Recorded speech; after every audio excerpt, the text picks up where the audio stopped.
ওই সময় যে সমস্ত মহিলারা গর্ভবতী থাকবে, অনেকের পেটের বাচ্চা 3 মাস 4 মাস বয়স, অপরিপক্ক অপরিণত বাচ্চা, এখনো বড় হয় নাই, কিয়ামতের এই বিভীষিকাময় পরিস্থিতি দেখে মুহূর্তের মধ্যে ইনজেকশন পুশ করা ছাড়া, হসপিটালে যাওয়া ছাড়া, ডাক্তারের সহযোগিতা ছাড়া এমনি এমনি ডেলিভারি হয়ে যাবে এক ধাক্কার চোখে। এজন্য সাইয়েদনা ওমর ফারুক বলতেন, মুতু ক্বাবলা আন তামুতু, মরার আগে নিজে একবার মরো। অপেক্ষা করছে যে আল্লাহ কখন বলবে যে ফুৎকার দাও, উনি ফুৎকার দিলে সব লন্ডভন্ড হয়ে যাবে। মিজানুর রহমান আজহারী বিদায় হয়ে গেছে, যার কথা শোনার জন্য হাজার হাজার মানুষের ঢল নামতো, চলে গেছে। হুজুর আমাদেরকে ছেড়ে চলে গেছে। কান্না রোল ভরে যাবে, আমার স্ত্রী কাঁদবে, আমার ছেলে মেয়েরা কাঁদবে, আমার বাবা মা আমার জন্য কাঁদবে, আত্মীয় স্বজনরা সবাই ছুটে আসবে, কিন্তু আমাকে কেউ রাখতে চাইবে না। আমার জানাজা কয়টা হবে, কোথায় হবে, মাইকে পত্র পত্রিকায় ঘোষণা শুরু হয়ে যাবে। এটা হবেই একদিন, হবে না? হবেই। কত সুনিশ্চিত বিষয় আমরা ভুলে যাই। The most certain thing in our life is death. আমাদের জীবনের সবচেয়ে সুনিশ্চিত বিষয় হচ্ছে মরণ। ফেরাউন থেকে শিক্ষা নেওয়া দরকার।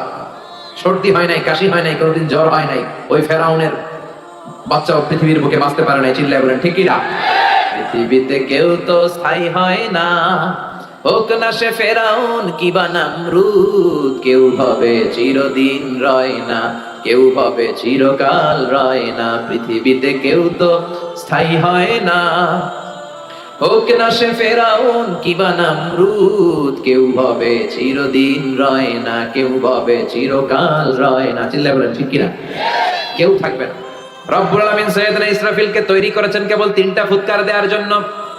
3টা ফুৎকারের মধ্য দিয়ে মহাবিশ্বরে শেষ করে দিবে কে?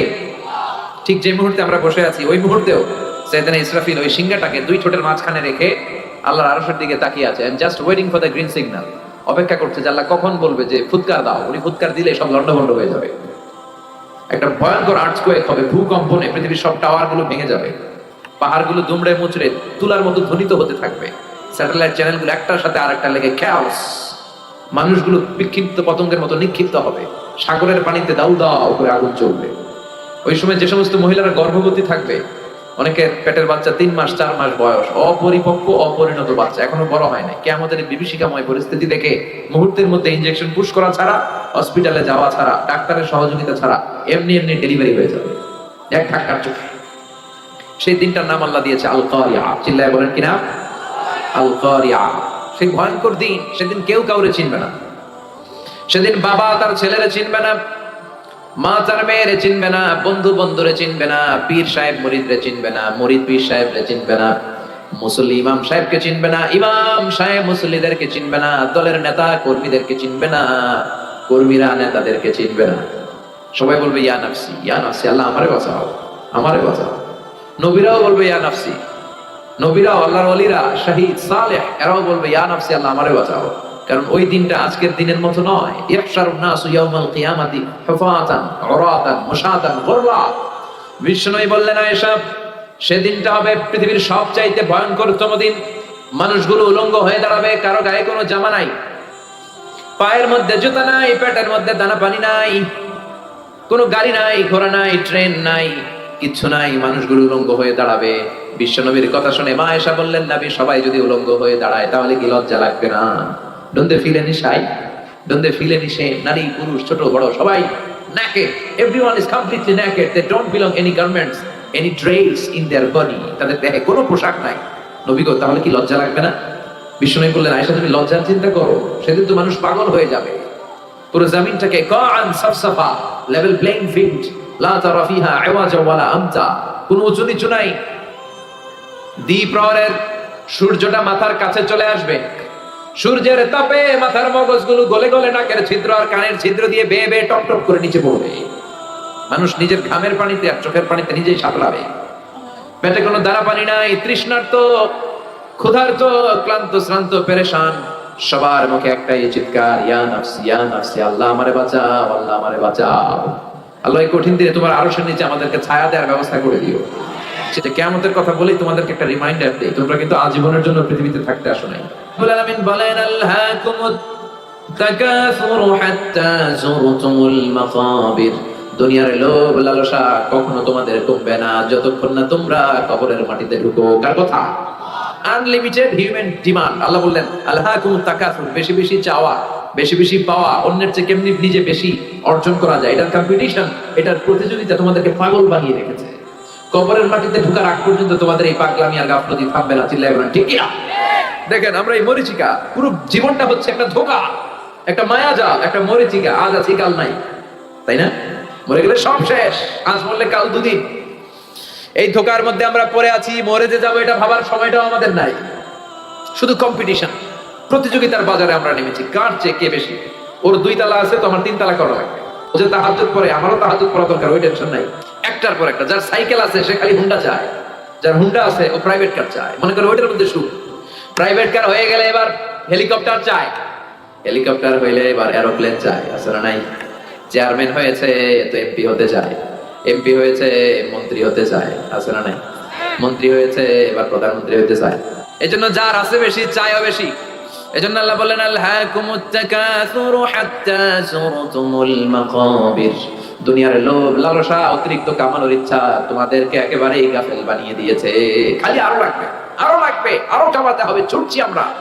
অসময়ে প্রতিযোগিতা, টাওয়ার বানানোর প্রতিযোগিতা, আছে না নাই? বিষ্ণু বললেন কিয়ামতের আগে ওয়ান তারাল হাফাতাল উরাতাল আলাতা রিয়াশা ইয়াতাতাওয়ালুনা ফিল বুনিয়ান। কিয়ামতের আগে এমন কিছু লোক যাদের গায়ে দেওয়ার মতো কোনো জামা ছিল না, পায়ে দেওয়ার মতো জুতা ছিল না, তারা ছিল রাখাল। এলাকার সব চাইতে গরিব মানুষ হঠাৎ করে হু হু করে তারা ধনী হয়ে যাবে। বিশাল প্রতিযোগিতা শুরু করবে টাওয়ার বানানোর, বিল্ডিং বানানোর, আছে না নাই? গোটা বিশ্বব্যাপী এখন এই টাওয়ার বানানোর প্রতিযোগিতা। পৃথিবীর সবচাইতে বড় যে টাওয়ারটা হতে যাচ্ছে জেদ্দাতে, এটার নাম কিংডম টাওয়ার। এটা 1000 মিটার উঁচু, 170 তলা হবে এটা উচ্চতায়। এরপরে যেটা আছে ওটার নাম হচ্ছে Burj Al Khalifa. Still now it's the tallest building in the world. এখন এটা সবচেয়ে উঁচু হিসেবে কনসিডার করা হয়। এটা 828 মিটার উঁচু, খুব সম্ভব 828 মিটার। আর এটা 163 তলা। কয় তলা? 163 তলা। এটা লিফট আছে, আপনার 30 সেকেন্ডের কম সময় টান দিয়ে 90 তলা নিয়ে যাবেন। সুবহানাল্লাহ পেতে পারলেন না? তাইওয়ানে একটা আছে দি টাইপেডাং 101, লিখবেন গুগল সার্চ বক্সে টাইপেডাং 101, 101 তলা, দেখবেন কি বিশাল বড় টাওয়ার। চীনে আছে সাংহাই টাওয়ার।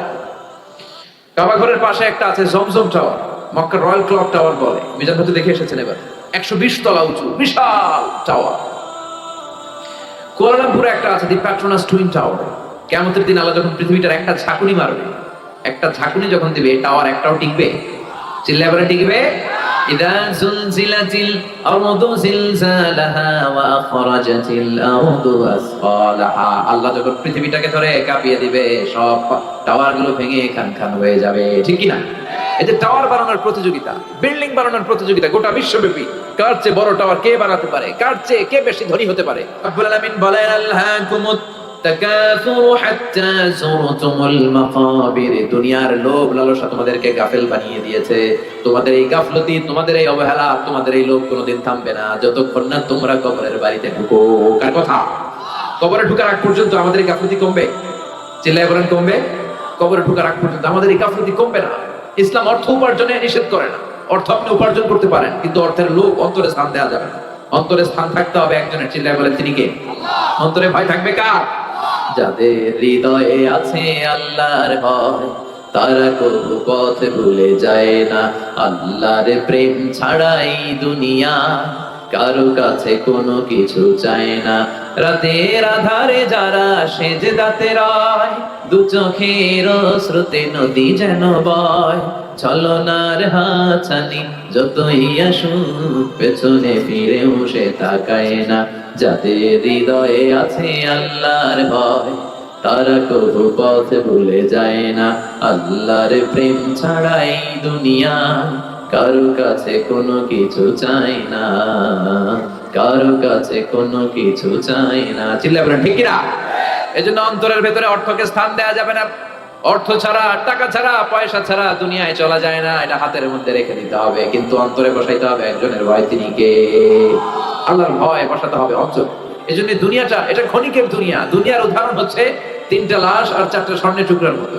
3টা লাশ আর স্বর্ণের টুকরা 4টা। আওয়াজ করে বলেন লাশ কয়টা? স্বর্ণের টুকরা কয়টা? লাশ কয়টা? আর স্বর্ণের টুকরা? বনি ইসরায়েলের সময়ে 3 বন্ধু কর্মসংস্থানের জন্য বেরিয়েছে, তারা কাজ করবে। পথিমধ্যে তারা গুপ্তধন পেয়েছে। কি গুপ্তধন? 4টা বড় বড় স্বর্ণের চাকা পেয়ে 3 বন্ধু তো মহা খুশি, পাইছি, এমন জিনিস পাইছি আজীবন খাইলেও শেষ হবে না।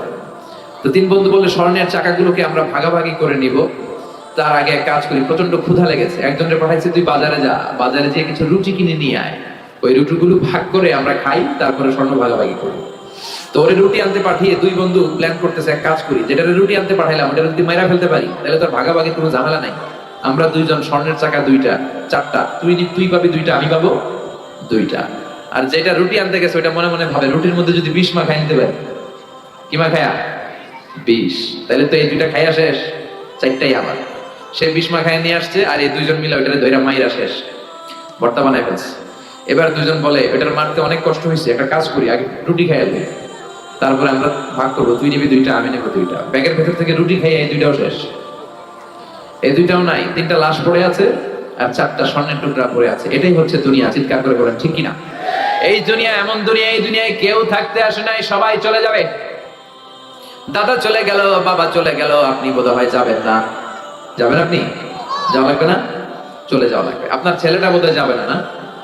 আচ্ছা, আপনার স্ত্রীর গর্ভে 4 মাসের বাচ্চা, ওইটা যাবে কিভাবে? ওটা তো আসেই নাই, যাবে কেমনি? আসবে, আসবে যতদিন হায়াত পাওয়ার পাবে, তারপরে যাবে। চিল্লায় বলেন ঠিক কিনা? মরতে আপনাকে হবেই। মানুষের জীবনের সবচেয়ে ভয়ঙ্করতম অভিজ্ঞতার নাম মৃত্যু। এটা জীবনের সর্বোচ্চ ভয়ঙ্কর অভিজ্ঞতা। এই মরতে যে কেমন লাগে কেউ বলে যেতে পারে না। আপনার আব্বা বলে যেতে পারছিল যে মৃত্যুর কষ্টটা এমন? কেউ বাঁচবে না, একজন ছাড়া। চিল্লায় বলেন তিনি কে?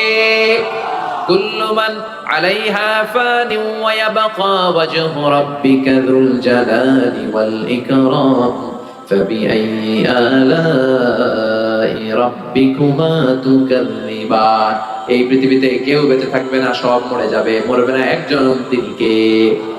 সবাই মরে যাবে। মালাকুল মাউত একের পর এক সবার রূহ কবজ করে ফেলবে। মানুষ মারবে, জিন মারবে, প্রাণী মারবে, মৎস্যকুল মারবে, সব শেষ। আল্লাহ বলবেন মালাকুল মাউত কি করছো? কয় সব মারছ। কে বাকি?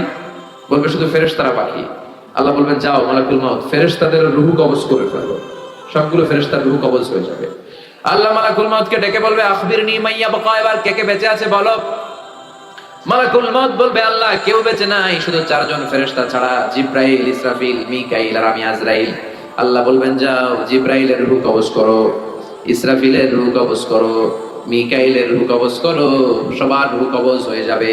এবার আল্লাহ বলবেন আখবিরনি মাইয়া বাকা, কে কে বেঁচে আছে বলো।